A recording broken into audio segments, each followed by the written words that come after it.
आज का वीडियो बहुत ही ज़्यादा ज्ञानवर्धक होने वाला। मैं आशा करूंगा कि आप सभी ये वीडियो पूरा अंत तक देखेंगे और न केवल हिंदू बल्कि दूसरे संप्रदाय दूसरे वर्ग के लोग इस वीडियो को ज़रूर देखें, जिससे भारत में धर्म की क्या परिभाषा है या भारत के दर्शनों में शास्त्रों में धर्म को किस रूप से देखा गया है, परिभाषित किया गया है, वो आप सभी को जानने की बहुत ज़रूरत है। तब कहीं जाकर आप धर्म और रिलीजन में भेद को समझ पाएंगे। आज की वीडियो का उद्देश्य ऐसे रहेगा कि हम पहले धर्म शब्द कहाँ से आता है उसे देखेंगे, फिर शास्त्रों के रेफरेंसेस के द्वारा हम जानेंगे कि धर्म कहाँ कहाँ शास्त्रों में लिया गया है, और फिर आखिरी में मैं अपनी बातों को कंक्लूड करते हुए ये बताऊंगा कि आज के दृष्टिकोण से धर्म क्या हो सकता है और हम ऐसे कौन से कार्य कर सकते हैं जिससे हम और भी ज़्यादा धार्मिक हो पाएँ। धर्म शब्द द्वि धातु से बना है, जिसका अर्थ होता है धारण करना। धारण करना ऐसे विचारों को, ऐसे कर्तव्यों को, ऐसी आदतों को जिससे न केवल आपका अपितु आपके द्वारा संपूर्ण विश्व का, संपूर्ण जगत का कल्याण हो सके। अब हम देखते हैं शास्त्रों में धर्म का कौन सा अर्थ लिया गया है, या फिर शास्त्रों में धर्म को किस दृष्टिकोण से देखा गया है और उसकी परिभाषा क्या है। ऋग्वेद में धर्म शब्द 46 बार आया है, जिसमें कहीं कहीं उसे विशेषण के रूप में, कहीं किसी के नाम के रूप में, कहीं नैतिक नियम या फिर कहीं प्राचीन जो कायदे कानून होते हैं उसके रूप में लिया गया है। अथर्ववेद में धर्म का अर्थ इस रूप में लिया गया है, धार्मिक आचरण द्वारा मिलने वाला जो पुण्य होता है उसे धर्म कहते हैं। आगे छांदोग्य उपनिषद में 4 आश्रम के जो विशिष्ट कर्तव्य होते हैं उसके रूप में धर्म को लिया गया है।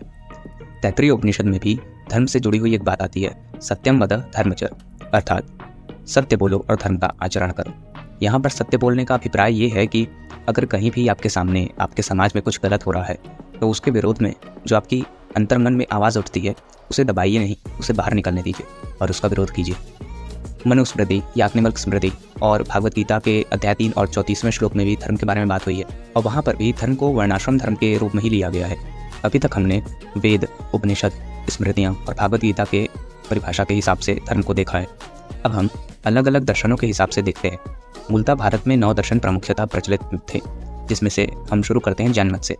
जैन मत में धर्म को गुणों के रूप में लिया गया है, मनुष्य के गुण जो होते हैं उन्हें धर्म कहा गया है। बौद्ध मत में धर्म का जो परिभाषा है वो इस प्रकार है कि व्यवहार में अहिंसा और निर्माण प्राप्ति के उपाय मात्र को धर्म कहते हैं। मतलब कोई भी ऐसे कर्तव्य जिससे आप निर्माण प्राप्त कर सकें और आपके व्यवहार में अहिंसा हो उसे धर्म कहा जाता है। न्याय मत, जिसके प्रणेता ऋषि गौतम थे, उनके अनुसार धर्म आत्मा का विशेष गुण है। वैशेषिक मत, जिसके प्रणेता कणाद ऋषि हैं, उनके अनुसार जिस कर्म से मनुष्य इस लोक में अभ्युदय और अंत में निश्रेयस प्राप्त कर लेता है उसे धर्म कहते हैं। सांख्य दर्शन, सांख्य दर्शन के प्रणेता ऋषि कपिल थे।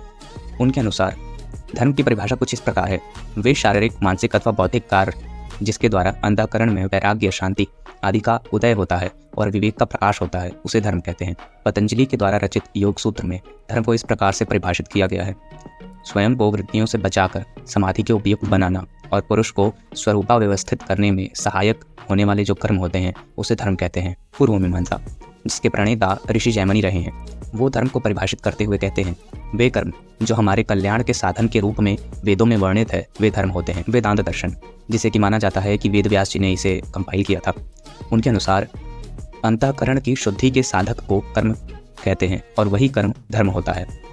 अर्थात ऐसे कर्म जिससे आपकी अंतःकरण की शुद्धि होती है उसे धर्म कहा गया है। और वेदव्यास जी इस बात पर भी जोर देते हैं कि लोकहितकारी जो कर्म होते हैं, अर्थात जन कल्याण के लिए जो हम कर्तव्य या जो कर्म करते हैं उन्हें धर्म कहा गया है। भरद्वाज ऋषि इस प्रकार धर्म को बताते हैं कि जिस कर्म से तमोगुण का नाश हो और सत्व गुण में बढ़ोतरी हो उसे धर्म कहा गया है। ऋषि याज्ञवल्क्य भी अपनी स्मृति में और बृहदारण्यक उपनिषद में इस बात का जिक्र करते हैं कि जो आत्मदर्शन है, मतलब इंट्रोस्पेक्शन जिसे अंग्रेजी में कहा जाता है, आत्मदर्शन ही परम धर्म है। अभी तक हमने धर्म के बारे में बहुत सारी बातें जान ली हैं, वेदों से लेके दर्शनों तक कहाँ कहाँ किस रूप में धर्म को परिभाषित किया गया है, किस ऋषि ने क्या कहा है, वो सब हमने जान लिया। अब हम देखते हैं धर्म को किस रूप से विभाजित किया गया है। मूलतः धर्म 3 रूप में है, सामान्य धर्म, विशेष धर्म और अपधर्म। सामान्य धर्म का अर्थ होता है मानवता के लिए किए गए कर्तव्य। दूसरा है विशेष धर्म। विशेष धर्म का अभिप्राय कुछ इस प्रकार है कि वे कर्म जिन्हें करके मनुष्य के स्वयं का कल्याण होता है उसे विशेष धर्म कहते हैं। तीसरा है अपधर्म। अपधर्म का सिद्धांत को यदि गहराई से न समझा जाए तो हम सभी उसे गलत समझ लेंगे। अपधर्म का सिद्धांत इसलिए बनाया गया था क्योंकि किसी आपातकाल की स्थिति में जब आप अपने धर्म के अनुसार नहीं चल सकते तो आपको ऐसे कर्तव्य करने पड़ते हैं अपनी रक्षा के लिए, दूसरों की रक्षा करने के लिए। वैसे कर्तव्य को अपधर्म में डाला गया है। अगर उदाहरण के साथ समझे तो कल्पना कीजिए कि आप कहीं जंगल में फंस जाते हैं, आपने कुछ दिनों से खाया नहीं और आपको ऐसा लग रहा है कि यदि आप आगे भी नहीं खाएंगे तो आपकी मृत्यु हो सकती है। तो इसलिए आप अपनी रक्षा करने के लिए आप किसी जानवर की या किसी जीव जंतु की हत्या कर देते हैं अपनी भूख मिटाने के लिए। यदि इसे संक्षिप्त में बताऊं तो आपातकाल की स्थिति में किए गए वो कर्म जिसके ज़रिए हम अपनी रक्षा कर पाते हैं और अपने धर्म से विमुख हो जाते हैं, उसे अपधर्म कहा जाता है और अधिकांशतः इसका निषेध किया जाता है। अभी तक इस पूरी वीडियो में हमने धर्म शब्द कहाँ से उत्पन्न होता है वो जाना, और वेदों में उपनिषदों में धर्म को किस रूप में लिया गया है वो जाना, गीता धर्म के बारे में क्या कहती है वो भी जाना, और अलग अलग दर्शनों और अलग अलग ऋषि मुनियों के द्वारा धर्म को किस रूप में परिभाषित किया गया है उससे भी हमने जाना है। और अंत में धर्म के 3 भेद क्या होते हैं उसके बारे में भी चर्चाएं हुई हैं।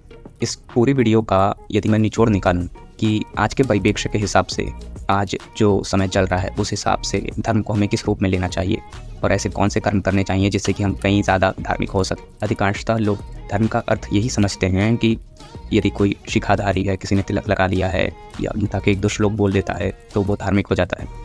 ऐसा अर्थ ना कभी लेना चाहिए और ना ही कभी होता है। अभी तक हमने धर्म के बहुत सारी बातें देखी हैं और जानी हैं, उनसे मात्र यही पता चलता है कि कुछ कर्म हैं, कुछ कर्तव्य हैं जिन्हें धर्म कहा गया है। मतलब कहीं भी अगरबत्ती घुमाना, मंदिर जाना, इससे धर्म का कोई लेना देना नहीं है। आप मंदिर जाते हैं या नहीं जाते हैं इस बात से ये बिल्कुल प्रमाणित नहीं होता कि आप धार्मिक हैं या नहीं हैं। तब आज के परिप्रेक्ष्य में हम धर्म को क्या समझ सकते हैं, वो कौन से कर्तव्य हैं जो हम करें जिससे कि हम आज के समय में धार्मिक हो पाएँ। देखिए, यदि मैं अपनी बातों को संक्षिप्त में बताऊं तो बस इतना ही कहना चाहूँगा। हमारा मन बहुत ही बेचैन रहता है, हमारा मन बहुत ही ज़्यादा चंचल है। इंद्रियों के साथ अपना तादाद में बैठाकर हमारा मन जो है सदैव इंद्रिय तृप्ति की आकांक्षा करता है। इसकी यही आकांक्षा जो है हमारे चेतना के पतन का कारण बनती है। चेतना के पतन को रोकना, मन की चंचलता पर विराम लगाना ही धर्म है, यही धर्म होता है। अपने आप को सीमित मत कर दीजिए मात्र घंटियां बजाने और माला जपने तक, वहाँ से ऊपर उठाइए, ब्रह्म के तल तक ले जाइए। अगली वीडियो में मैं अध्यात्म के ऊपर बनाऊंगा। इन वीडियोस को बनाने में बहुत ही मेहनत लगती है, अलग अलग शास्त्रों को पढ़ना, उसके बाद अलग अलग दर्शनों का अध्ययन करना ताकि बातों को गहराई से समझा जा सके। आशा करूँगा कि आपको वीडियो अच्छी लगी हो, आपका ज्ञानवर्धन हुआ हो। यदि आपको इस वीडियो से कुछ भी फ़ायदा मिला है तो अपने दोस्तों के साथ साझा करें, उन लोगों को भेजें जो धर्म के बारे में कुछ भी नहीं जानते हैं और मात्र दिखावेपन में भरोसा करते हैं। धन्यवाद।